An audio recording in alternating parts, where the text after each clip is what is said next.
guys, this is Jen. So in this video, we are taking on one of the most intriguing questions relating to Romeo and Juliet. Is Romeo and Juliet really a tragedy? Or could it also be a satire? So if you're already familiar with the play, you'll know that Romeo and Juliet is about a pair of star-crossed lovers who kill themselves because of misunderstandings stemming from the family's hatred for each other. So yes, by all objective measures, it would seem like a rather tragic play. But in this video, I'm actually going to argue that despite its miserable ending, it's actually also a rather mocking play, and that Shakespeare had probably set out to poke fun at and not just lament the relationship between Romeo and Juliet. So if this sounds at all interesting to you, make sure you stick around and hear me out.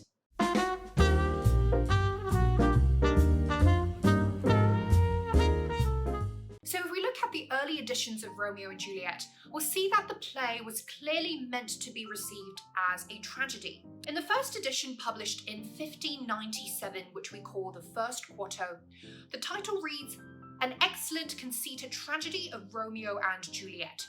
And in the first folio, published in 1623, which is widely seen as the most definitive version of Shakespeare's plays, the title, while shorter, retains the word tragedy in The Tragedy of Romeo and Juliet.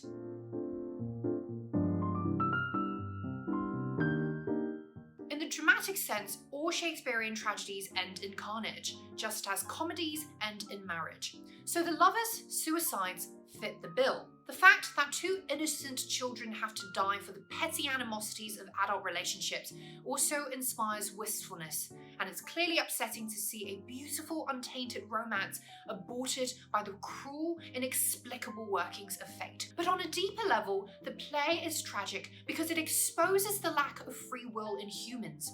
We can never fully control the course of our lives, and our desires are often either unmet or only met temporarily. For example, Romeo first falls in unrequited love with Rosalind, but then he falls in unconsummated love with Juliet. Lord Capulet wants his daughter to marry Paris, but is instead met with Juliet's staunch refusal. Friar Lawrence sets out to help the lovers elope, but the plan ends up being bungled and leads to the lovers' fateful misunderstanding of each other's deaths. So, the big takeaway? Things just never really happen the way we want them to, and that, perhaps, is one of the greatest tragedies in life. Another tragic element in the play is the transience of joyful love. Romeo and Juliet share these moments of intense passion in which they feel like they're on cloud nine. But these only last so long before the struggles and obstacles of real life set in. From a Christian perspective, suicide is a sin, which implies that Romeo and Juliet won't even get to consummate their love in Edenic bliss. This suggests that while happiness fades, suffering always persists, which is a rather grim message for anyone to swallow.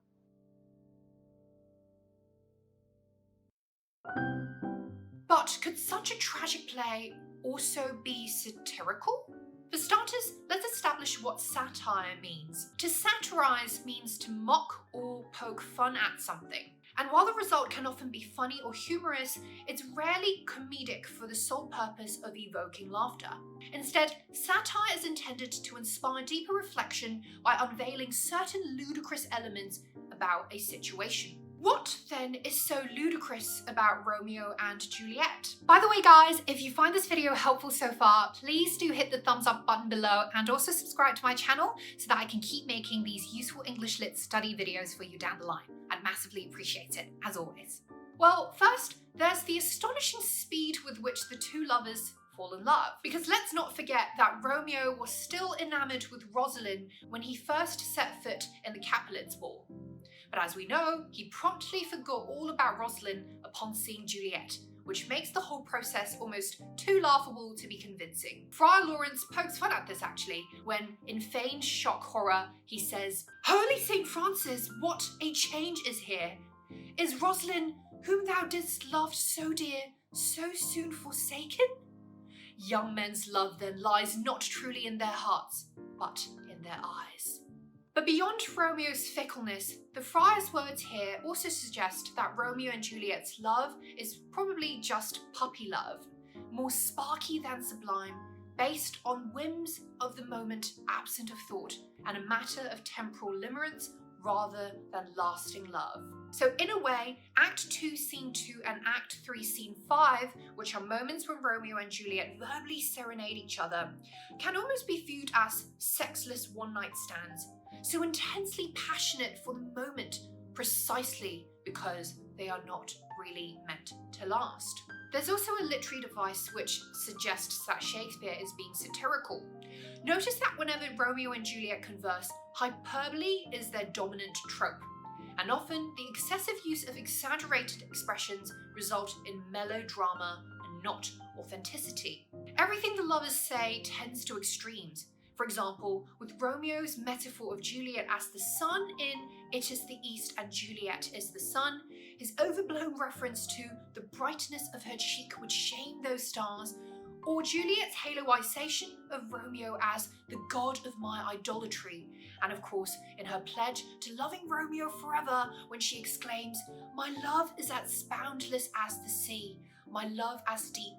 The more I give to thee, the more I have, for both are infinite." Now, touching as these messages may be, the hyperbolic descriptions draw attention to their own status as these verbal constructs of the stage, rather than earnest expressions of the heart.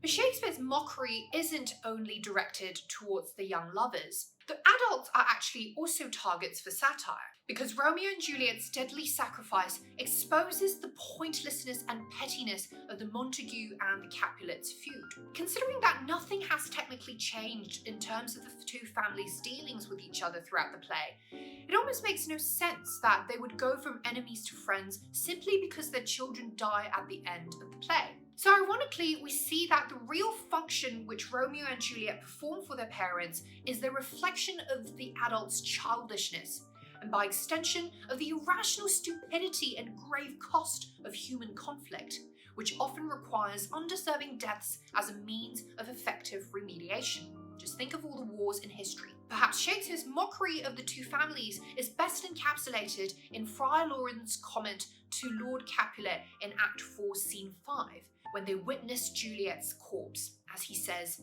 "Dry up your tears and stick your rosemary on this fair corpse, and as the custom is, in all her best array bear her to church, for though fond nature bids us a lament, yet nature's tears are reason's merriment." So on the surface, the friar is comforting Lord Capulet by suggesting that Juliet is now in a better place.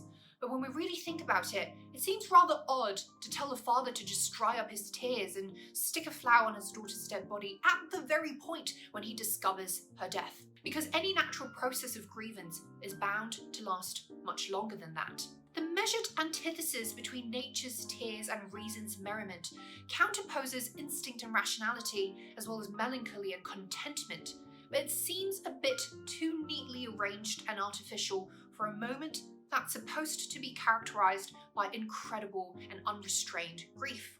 So it's possible then to interpret the friar's remark as being slightly mocking and disdainful, perhaps out of indignation, with the suggestion that the Lord's lack of empathy is largely to blame for his daughter's death.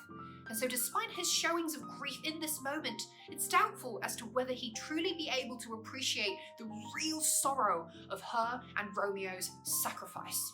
So, what do you think? Is Romeo and Juliet a pure tragedy, or is it more of a tragic satire? Leave me a comment below and let me know what you think. I'm sure the others would love to know as well. Otherwise, I hope this video gave you some insights into the play, and that will also help you with your revision. Make sure you check out my other videos on Romeo and Juliet and the other Shakespearean plays, which I'll link to in the description box below. I would massively appreciate it if you could just hit the thumbs up button below and also subscribe to my channel so that I can keep making these useful English Lit study videos for you all. And I'll see you guys in the next one. Ciao!